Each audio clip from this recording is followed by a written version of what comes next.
ഇന്നത്തെ നമ്മുടെ topic പാർട്ടിസിപ്പിൾസ്. പാർട്ടിസിപ്പിൾസ് 3 type ഉണ്ട്, 3 types. Present participle, past participle and perfect participle. ഈ 3 തരം പാർട്ടിസിപ്പിൾസും എങ്ങനെയാണ് ഉപയോഗിക്കുന്നത്, അത് എങ്ങനെയാണ് ഫോം ചെയ്യുന്നത്, ഈ 3 പാർട്ടിസിപ്പിൾസും തമ്മിലുള്ള ഡിഫറൻസ് എന്താണ്, ഇതൊക്കെയാണ് നമ്മൾ ഇന്നത്തെ ലെസണിൽ പഠിക്കാൻ പോകുന്നത്.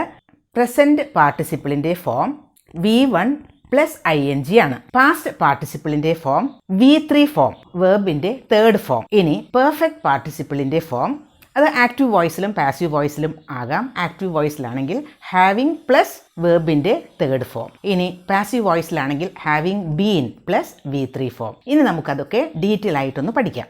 ആദ്യം present participle. Present participle form ചെയ്യുന്നത് V1 പ്ലസ് ING ആണ് എന്ന് പറഞ്ഞല്ലോ. അപ്പോൾ ഈ V1 എന്ന് പറയുന്നത് ഒരു വേർബിൻ്റെ base form. For example teach, അത് ഒരു വേർബിൻ്റെ ബേസ് ഫോമാണ്. പഠിപ്പിക്കുക, അതിനോടുകൂടി ING ഫോം ചേർത്താൽ V1 പ്ലസ് ING. ടീച്ച് എന്ന വേർബിനോടുകൂടി ING ചേർത്താൽ ടീച്ചിങ്. അതുപോലെ സിങ്, പാടുക. സിങ് എന്ന വേർബ് ഒരു വേർബിൻ്റെ ബേസ് ഫോമാണ്, അല്ലെങ്കിൽ V1 ഫോമാണ്. അതിനോടുകൂടി ING ചേർക്കുക, അപ്പോൾ സിംഗിങ് എന്നാവും. അപ്പോൾ ടീച്ചിങ്, സിംഗിങ്, വാക്കിംഗ്, ഡാൻസിങ് ഇതൊക്കെ വേർബിൻ്റെ ING ഫോമാണ്. അതാണ് പ്രസൻറ്റ് പാർട്ടിസിപ്പിൾ എന്ന് പറയുന്നത്. ഇനി ഈ പ്രസൻറ്റ് പാർട്ടിസിപ്പിൾ ഇത് എവിടെയൊക്കെ ഉപയോഗിക്കും എന്ന് നോക്കാം. ഇത് ഒരു വേർബായിട്ട് ഉപയോഗിക്കാം, ഒരു അഡ്ജക്റ്റീവ് ആയിട്ട് ഉപയോഗിക്കാം. ആദ്യം വേർബ് ആയിട്ട് എങ്ങനെ ഉപയോഗിക്കും? കണ്ടിന്യൂവസ് വേർബിനൊപ്പം ഒരു പ്രവൃത്തി ചെയ്തുകൊണ്ടിരിക്കുന്നു എന്ന് കാണിക്കുന്നതിന് നമുക്ക് ഈ പ്രസൻറ്റ് പാർട്ടിസിപ്പിൾ ഫോം ഉപയോഗിക്കാം. For example, they are playing, അവർ കളിച്ചുകൊണ്ടിരിക്കുന്നു. I am talking to you now, ഞാനിപ്പോൾ സംസാരിച്ചു കൊണ്ടിരിക്കുന്നു. ഇവിടെയൊക്കെ പ്ലേയിങ്, ടോക്കിംഗ് ഇതൊക്കെ വേർബിൻ്റെ ING ഫോംസ് അല്ലേ, ഇതൊക്കെ പ്രസൻറ്റ് പാർട്ടിസിപ്പിൾ ആണ്. ഇനി I saw her eating mangoes, ഞാൻ അവൾ മാംഗോസ് കഴിച്ചുകൊണ്ടിരിക്കുന്നത് കണ്ടു. ഈറ്റിംഗ്, ഈറ്റിംഗ് എന്നത് ഈറ്റ് പ്ലസ് ING, അത് പ്രസൻറ്റ് പാർട്ടിസിപ്പിൾ ആണ്. കഴിച്ചുകൊണ്ടിരിക്കുന്നു. You can hear him singing, നിങ്ങൾക്ക് അവൻ പാടുന്നത് കേൾക്കാൻ സാധിക്കും. You can hear him singing. Singing എന്നത് സിംഗ് എന്ന വേർബിൻ്റെ ING ഫോമാണ്, അത് പ്രസൻറ്റ് പാർട്ടിസിപ്പിൾ. ഇനി പ്രസൻറ്റ് പാർട്ടിസിപ്പിൾ ഉപയോഗിക്കുന്നത് 2 ആക്ഷൻസ് ഒരാൾ ചെയ്യുന്നു. ആ 2 actions at the same time ചെയ്യുന്നു. 2 actions taking place at the same time by a single person. ഒരാൾ തന്നെ ആയിരിക്കണം ആ ഒരു 2 ആക്ഷൻസ് ചെയ്യുന്നത്. അപ്പോൾ നമുക്ക് ഈ പ്രസൻറ്റ് പാർട്ടിസിപ്പിൾ ഉപയോഗിക്കാം. ഫോർ എക്സാമ്പിൾ, TV കാണുന്ന സമയത്ത് ഭക്ഷണം കഴിക്കുന്നു. ഭക്ഷണം പാകം ചെയ്യുന്ന സമയത്ത് പാട്ട് കേൾക്കുന്നു. ഇതൊക്കെ 2 ആക്ഷൻസ് ഇല്ലേ? അപ്പോൾ ഇത്തരം ആക്ഷൻസ് ഒരാൾ തന്നെയാണ് ചെയ്യുന്നത്, 2 ആക്ഷൻസ് ഒരേ സമയത്ത് ചെയ്യുന്നു. അവിടെ നമുക്ക് പ്രസൻറ്റ് പാർട്ടിസിപ്പിൾ ഉപയോഗിക്കാം. ഇവിടെ സെക്കൻഡ് ആക്ഷൻ്റെ ഒപ്പം ആണ് ING ഫോമുള്ള വേർബ് ഉപയോഗിക്കേണ്ടത്, അല്ലെങ്കിൽ പ്രസൻറ്റ് പാർട്ടിസിപ്പിൾ ഉപയോഗിക്കേണ്ടത്. സെക്കൻഡ് ആക്ഷൻ്റെ ഒപ്പം I watched TV enjoying ice cream. I watched TV enjoying ice cream. ഞാൻ TV വാച്ച് ചെയ്തു. അതേ സമയം തന്നെ ചെയ്ത വേറൊരു കാര്യമാണ് ഐസ്ക്രീം കഴിച്ചു. ഐസ്ക്രീം കഴിക്കലും TV കാണലും ഒരുമിച്ച് ചെയ്തു. ഇനി വേറൊന്ന്, 2 ആക്ഷൻസ് നടക്കുന്നു. ഈ 2 ആക്ഷൻസിൽ ഒരു ആക്ഷൻ കഴിഞ്ഞ് ഒരു ടൈം ഗ്യാപ്പ് ഇല്ലാതെ പെട്ടെന്ന് തന്നെ അടുത്ത ആക്ഷനും നടക്കുന്നു. 2 ആക്ഷൻസ് പെട്ടെന്ന് തന്നെ, ടൈം ഗ്യാപ്പ് ഇല്ല. അവിടെയും നമുക്ക് പ്രസൻറ്റ് പാർട്ടിസിപ്പിൾ ഉപയോഗിക്കാം. Seeing the police the thief Rann away. പോലീസിനെ കണ്ടപ്പോൾ തന്നെ തീഫ്, കള്ളൻ ഓടിപ്പോയി. സീയിങ്, ഇവിടെ ഫസ്റ്റ് ആക്ഷൻ്റെ ഒപ്പം ആണ് ING ഫോം ഉപയോഗിക്കേണ്ടത്. സീയിങ് ദ പോലീസ്, പോലീസിനെ കാണുക, അതല്ലേ ആദ്യം ഉണ്ടായത്. Seeing the police the thief Rann away, ഇവിടെ ഫസ്റ്റ് ആക്ഷൻ്റെ ഒപ്പം. ഇവിടെ 2 ആക്ഷൻസും തമ്മിൽ ടൈം ഗ്യാപ്പ് തീരെ ഇല്ല. ഇനി പ്രസൻറ്റ് പാർട്ടിസിപ്പിൾ അഡ്ജക്റ്റീവ് ആയിട്ട് ഉപയോഗിക്കാം. അഡ്ജക്റ്റീവ് എന്നാൽ നാമവിശേഷണം, ഒരു നൗണിനെ ഡിസ്ക്രൈബ് ചെയ്യുന്ന വേർഡായിട്ട് ഉപയോഗിക്കാം. I saw a barking dog, ഞാൻ കുരയ്ക്കുന്ന ഒരു പട്ടിയെ കണ്ടു. Barking dog, barking, bark plus ING, barking. ഇവിടെ ബാർക്കിംഗ് എന്ന വേർഡ് അതാണ് ING ഫോം ഉള്ള ഒരു വേർബ്. അത് അഡ്ജക്റ്റീവ് ആയിട്ടാണ് ആ സെൻറ്റൻസിൽ ഉപയോഗിച്ചിരിക്കുന്നത്. ഡോഗിനെ വിശേഷിപ്പിക്കുന്ന ഒരു വാക്ക്. Barking dog. Barking dogs seldom bite എന്ന ഒരു പ്രോവർബ് കേട്ടിട്ടില്ലേ? ബാർക്കിംഗ് ഡോഗ്സ് സെൽഡം ബൈറ്റ്, കുരയ്ക്കുന്ന പട്ടികൾ കടിക്കില്ല എന്നാണ്. I found a rolling ball. I found, അതായത് റോൾ ചെയ്തുകൊണ്ടിരിക്കുന്ന ഒരു ബോൾ ഞാൻ കണ്ടു. I found a rolling ball. Ball എന്ന വേർഡിനെ ഡിസ്ക്രൈബ് ചെയ്യുന്ന വാക്കാണ് റോളിംഗ്, ഉരുണ്ടുകൊണ്ടിരിക്കുന്നത്. അത് പ്രസൻറ്റ് പാർട്ടിസിപ്പിളാണ്. ആ സെൻറ്റൻസിൽ അജക്റ്റീവായിട്ട് ഉപയോഗിച്ചിരിക്കുന്നു. അപ്പോൾ പ്രസൻറ്റ് പാർട്ടിസിപ്പിൾ അജക്റ്റീവായിട്ട് ഉപയോഗിക്കാം. ഇനി പാസ്റ്റ് പാർട്ടിസിപ്പിൾ. പാസ്റ്റ് പാർട്ടിസിപ്പിൾ എന്ന് പറയുന്നത് വേർബിൻ്റെ തേർഡ് ഫോം ആണ്. എല്ലാ വേർബുകൾക്കും V1, V2, V3 അങ്ങനെ ഫോംസ് ഉണ്ട്. V1 എന്ന് പറയുന്നത് ബേസ് ഫോമാണ്. V2 എന്ന് പറയുന്നത് പാസ്റ്റ് ടെൻസിൽ ഉപയോഗിക്കുന്ന ഫോമാണ്. V3 എന്ന് പറയുന്നതാണ് past participle form. For example, teach എന്നത് ഒരു വേർബാണ്. ടീച്ച് എന്നത് V1 ഫോം ആണെങ്കിൽ ടോട്ട് എന്നത് V2 ഫോമാണ്. പിന്നെ V3 ഫോം അല്ലെങ്കിൽ പാസ്റ്റ് പാർട്ടിസിപ്പിൾ ഫോം എന്ന് പറയുന്നത് ടോട്ട് എന്ന് തന്നെയാണ്.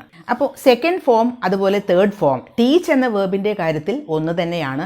പക്ഷേ എല്ലായ്പ്പോഴും അങ്ങനെ ആകില്ല. ഫോർ എക്സാമ്പിൾ, സിങ് എന്നത് പാടുക, അത് base form of the verb അല്ലെങ്കിൽ V1 ഫോമാണ്. സാങ് എന്ന് പറയുമ്പോൾ V2 ഫോമായി. സങ് SUNG സങ് എന്ന് പറയുമ്പോൾ V3 ഫോം അല്ലെങ്കിൽ പാസ്റ്റ് പാർട്ടിസിപ്പിൾ ഫോം. ഇനി നമ്മൾ നോക്കാൻ പോകുന്നത് പാസ്റ്റ് പാർട്ടിസിപ്പിൾ ഏതെല്ലാം തരത്തിൽ ഉപയോഗിക്കും എന്നാണ്. പാസ്റ്റ് പാർട്ടിസിപ്പിൾ ഒരു വേർബായിട്ട് ഉപയോഗിക്കാം, ഒരു കംപ്ലീറ്റഡ് ആക്ഷൻ കാണിക്കുന്നതിന് ഉപയോഗിക്കാം, ഒരു അജക്റ്റീവ് ആയിട്ട് ഉപയോഗിക്കാം, പാർട്ടിസിപ്പിൾ ഫ്രേസസ് ആൻഡ് ക്ലോസസ് ഒക്കെ അതിൻ്റെയൊക്കെ ഒപ്പം ഉപയോഗിക്കാം. അപ്പോൾ നമുക്ക് ഓരോന്നായിട്ട് നോക്കാം. വേർബായിട്ട് ഉപയോഗിക്കുമ്പോൾ perfect tense, present perfect tense, present perfect continuous tense, past perfect tense, past perfect continuous tense, future perfect tense, future perfect continuous tense ഒക്കെ കൺസ്ട്രക്റ്റ് ചെയ്യുന്നതിന് ഈ പാസ്റ്റ് പാർട്ടിസിപ്പിൾ ഫോം വേണം. For example, present perfect tense, I have done my work. ഞാൻ എൻ്റെ work ചെയ്തിട്ടുണ്ട്. I have been doing my work for 1 hour. 1 മണിക്കൂറായി ഞാൻ എൻ്റെ വർക്ക് ചെയ്തുകൊണ്ടിരിക്കുകയാണ്. അവിടെ പ്രസൻറ്റ് പെർഫെക്റ്റ് കണ്ടിന്യൂസ് ടെൻസ്, അവിടെയും I have been doing, been എന്നത് അവിടെ ഒരു ബി എന്ന വേർബിൻ്റെ പാസ്റ്റ് പാർട്ടിസിപ്പിൾ ഫോമാണ്. ഇനി past perfect tense, I had finished my work. അപ്പോൾ ഫിനിഷ്ഡ് എന്നത് past participle form of finish ആണ്. Finish, finished, finished. ഇനി I had been doing the work, അവിടെ പാസ്റ്റ് പെർഫെക്റ്റ് കണ്ടിന്യൂസ് ആയി അവിടെ ബീൻ ഉപയോഗിച്ചു, പാസ്റ്റ് പാർട്ടിസിപ്പിൾ ഫോം. ഇനി ഫ്യൂച്ചർ പെർഫെക്റ്റ് ആണെങ്കിൽ I will have completed my work before he comes. അവൻ വരുമ്പോഴേക്കും ഞാൻ എൻ്റെ വർക്ക് കംപ്ലീറ്റ് ചെയ്തിട്ടുണ്ടാവും, ചെയ്ത് കഴിഞ്ഞിരിക്കും എന്ന അർത്ഥത്തിൽ. Future perfect tense, I will have completed. Completed എന്നത് പാസ്റ്റ് പാർട്ടിസിപ്പിൾ ഫോമാണ്. Complete, completed, completed. ഇനി future perfect continuous tense, I will have been working here, will have been working, will have been doing, will have been watching എന്നൊക്കെ പറയുന്നത്. അവിടെ നമുക്ക് ഈ been എന്നുള്ള ഒരു പാസ്റ്റ് പാർട്ടിസിപ്പിൾ ഫോം ഉപയോഗിക്കുന്നു. ഇനി എല്ലാ ടെൻസിലും പാസീവ് വോയിസിലെ സെൻറ്റൻസുകൾ ഫോം ചെയ്യുന്നതിന് പാസ്റ്റ് പാർട്ടിസിപ്പിൾ ഫോം വേണം. പാസീവ് ഫോം ഉണ്ടാക്കുന്നതിൻ്റെ ഒരു ബേസിക് സ്ട്രക്ചർ എന്ന് പറയുന്നത് B+V3 ആണ്. B+ past participle form of വേർബാണ്. For example, English is taught by him. അത് ഒരു പാസീവ് വോയിസിലുള്ള സെൻറ്റൻസ് ആണ്. അവിടെ ഇംഗ്ലീഷ് ഈസ് ടോട്ട്, ഈസ് എന്നത് ബി ഫോം ആണ്. പിന്നെ ഉപയോഗിച്ചത് taught, past participle form of teach ആണ്. അപ്പോൾ ഏത് ടെൻസിലും പാസീവ് വോയിസിലെ സെൻറ്റൻസുകൾ ഫോം ചെയ്യുന്നതിന് നമുക്ക് ഈ ഒരു V3 ഫോം അല്ലെങ്കിൽ പാസ്റ്റ് പാർട്ടിസിപ്പിൾ ഫോം ആവശ്യമുണ്ട്. ഇനി പാസ്റ്റ് പാർട്ടിസിപ്പിളിൻ്റെ വേറൊരു ഉപയോഗം അജക്റ്റീവ് ആയിട്ടാണ്. I found some fallen leaves. വീണ് കിടക്കുന്ന, ഫോളൻ ലീവ്സ്, വീണ് കിടക്കുന്ന കുറച്ച് ലീവ്സ് ഞാൻ കണ്ടു. ഫോളൻ എന്നത് പാസ്റ്റ് പാർട്ടിസിപ്പിൾ ഫോമാണ്. ഫോൾ എന്ന വേർബിൻ്റെ, വീഴുക എന്ന വേർബിൻ്റെ past participle form. Fall, fell, fallen, അതാണ് തേർഡ് ഫോം. അപ്പോൾ ആ പാസ്റ്റ് പാർട്ടിസിപ്പിൾ ഫോം ആ സെൻറ്റൻസിൽ അജക്റ്റീവ് ആയിട്ടാണ് ഉപയോഗിച്ചിരിക്കുന്നത്. ഞാൻ കുറച്ച് ഫോളൻ ലീവ്സ് കണ്ടു. ഫോളൻ ലീവ്സ് എന്നാൽ വീണ് കിടക്കുന്ന ലീഫ്, വീണുപോയ ലീവ്സ്. കുറച്ച് ലീവ്സ് വീണ് കിടക്കുന്നു, ആ വീണ് പോയ ലീവ്സിനെ ഞാൻ കണ്ടു. I noticed the broken glass.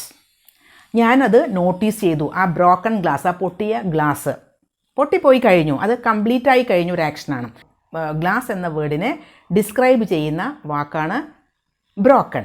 Break, broke, broken. അത് ഒരു വേർബിൻ്റെ തേർഡ് ഫോമാണ്, അതായത് പാസ്റ്റ് പാർട്ടിസിപ്പിൾ ഫോമാണ്. അത് ആ സെൻറ്റൻസിൽ അഡ്ജക്റ്റീവ് ആയിട്ട് ഉപയോഗിച്ചിരിക്കുന്നു.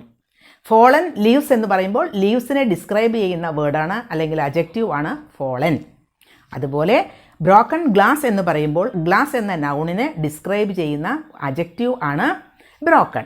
അപ്പോൾ പാസ്റ്റ് പാർട്ടിസിപ്പിൾ നമുക്ക് ഒരു സെൻറ്റൻസിൽ അഡ്ജക്റ്റീവ് ആയിട്ട് ഉപയോഗിക്കാം. ഇനി പാർട്ടിസിപ്പിൾ ക്ലോസസിൽ നമുക്ക് പാസ്റ്റ് പാർട്ടിസിപ്പിൾ ഉപയോഗിക്കാം. Released from their collars the dogs ran away. Released എന്ന വേർഡ് പാസ്റ്റ് പാർട്ടിസിപ്പിൾ ഫോമാണ്. റിലീസ്ഡ്. പക്ഷേ ആ സെൻറ്റൻസിൽ അവിടെ അത് ഉപയോഗിച്ചിരിക്കുന്നത് ഒരു ഓർഡർ ഓഫ് ഈവൻറ്റ്സ് കാണിക്കാൻ വേണ്ടിയിട്ടാണ്. ആ ഓർഡർ ഡോഗ്സിൻ്റെ കോളറിൽ നിന്ന് വിട്ട് കഴിഞ്ഞപ്പോൾ, റിലീസ് ചെയ്തപ്പോൾ ഡോഗ്സ് ഓടിപ്പോയി. Released from their collars the dogs ran away. ഇനി റെഡ്യൂസ്ഡ് റിലേറ്റീവ് ക്ലോസസിൽ ഉപയോഗിക്കാം. അത് എന്താണ്? ഒരു എക്സാമ്പിൾ ഞാൻ പറയാം. The trees planted in the shade didn't grow well. The trees planted in the shade, ഷെയ്ഡിൽ, തണലിൽ പ്ലാന്റ് ചെയ്തിരുന്ന ട്രീസ് ഒന്നും നന്നായിട്ട് വളർന്നില്ല. Didn't grow well. അപ്പോൾ ഇവിടെ ഉപയോഗിച്ചിരിക്കുന്നത് പ്ലാന്റഡ് എന്നത് പാസ്റ്റ് പാർട്ടിസിപ്പിൾ ഫോം ആണ്. Plant, planted, planted. ഇവിടെ അത് the trees which were planted in the shade എന്നതിനെ നമ്മളൊന്ന് ചുരുക്കി the trees planted in the shade എന്ന് മാറ്റി. അപ്പോൾ അത്തരത്തിൽ നമുക്ക് പാസ്റ്റ് പാർട്ടിസിപ്പിൾ ഉപയോഗിക്കാം. അപ്പോൾ പ്രസൻറ്റ് പാർട്ടിസിപ്പിൾ കഴിഞ്ഞു, ഇനി പാസ്റ്റ് പാർട്ടിസിപ്പിൾ കഴിഞ്ഞു. ഇനി ഏതാ? ഇനി പെർഫെക്റ്റ് പാർട്ടിസിപ്പിൾ. അതിൻ്റെ ഫോം ഹാവിങ് പ്ലസ് V3 ആണ് ആക്റ്റീവ് വോയിസിലാണെങ്കിൽ. അതല്ല പാസീവ് വോയിസിലാണെങ്കിൽ ഹാവിങ് ബീൻ പ്ലസ് V3. ഇവിടെ രണ്ട് ആക്ഷൻസ് നടക്കുന്നു. ഒരു ആക്ഷൻ കഴിഞ്ഞ് ഒരു ടൈം ഗ്യാപ്പിന് ശേഷം മറ്റേ ആക്ഷൻ നടക്കുന്നു. അതായത് രണ്ട് ആക്ഷനും തമ്മിൽ കുറച്ചൊരു സമയം, ഒരു ഗ്യാപ്പ് ഉണ്ട്, ഒരു ടൈം ഗ്യാപ്പ് ഉണ്ട്. ഒരു ആക്ഷൻ കംപ്ലീറ്റ് ചെയ്തതിന് ശേഷമാണ് മറ്റേ കാര്യം നടക്കുന്നത്. അവിടെയാണ് നമ്മൾ പെർഫെക്റ്റ് പാർട്ടിസിപ്പിൾ ഉപയോഗിക്കുന്നത്. ഫസ്റ്റ് ആക്ഷൻ, ആദ്യം കഴിഞ്ഞ ആക്ഷൻ്റെ ഒപ്പം പെർഫെക്റ്റ് പാർട്ടിസിപ്പിൾ ഉപയോഗിക്കും. ഒരു example, having edited the video I started uploading it. Video edit ചെയ്തതിന് ശേഷം ഞാനത് അപ്ലോഡ് ചെയ്യാൻ തുടങ്ങി. ഇവിടെ ആദ്യത്തെ ആക്ഷൻ എന്താണ്, രണ്ടാമത്തെ ആക്ഷൻ എന്താണ് എന്ന് മനസ്സിലായല്ലോ. എഡിറ്റ് ചെയ്യുക എന്നത് ആദ്യം ചെയ്തു, അത് കഴിഞ്ഞിട്ടാണ് അപ്ലോഡ് ചെയ്യുന്നത്. അപ്പോൾ ആദ്യത്തെ ആക്ഷൻ്റെ ഒപ്പം ഹാവിങ് എഡിറ്റഡ്, അതാണ് അവിടെ പെർഫെക്റ്റ് പാർട്ടിസിപ്പിൾ. അത് ആക്റ്റീവ് വോയിസിലുള്ള ഒരു സെൻറ്റൻസ് ആണ്. ഇനി വേറൊരു സെൻറ്റൻസ്, പാസീവ് വോയിസിലുള്ള sentence. Having been beaten up he began to cry. അടിച്ചതുകൊണ്ട്, ഹാവിങ് ബീൻ ബീറ്റൺ അപ്പ്, അവനെ അടിച്ചതുകൊണ്ട് അവൻ കരയാൻ തുടങ്ങി. അപ്പോൾ ഇത് ആക്റ്റീവ് വോയിസിലെയും പാസീവ് വോയിസിലെയും സെൻറ്റൻസുകളായി. ഇവിടെ ഹാവിങ് ബീൻ ബീറ്റൺ അപ്പ് ഉപയോഗിച്ചത് ബീൻ പാസീവ് വോയിസിലെ സെൻറ്റൻസ് ആയതുകൊണ്ടാണ് ഉപയോഗിച്ചത്. ഇപ്പോൾ ഇന്നത്തെ ഈ ലെസണിൽ പാർട്ടിസിപ്പിൾസിനെ പറ്റി ഒരു ഐഡിയ കിട്ടിയിട്ടുണ്ടാവും. Present participle, past participle, perfect participle, ഇതൊക്കെ എങ്ങനെയാണ് ഉപയോഗിക്കുന്നത്, എങ്ങനെയാണത് ഫോം ചെയ്യുന്നത്, എന്താണ് ഇവ തമ്മിലുള്ള ഡിഫറൻസ് എന്നൊക്കെ മനസ്സിലായില്ലേ?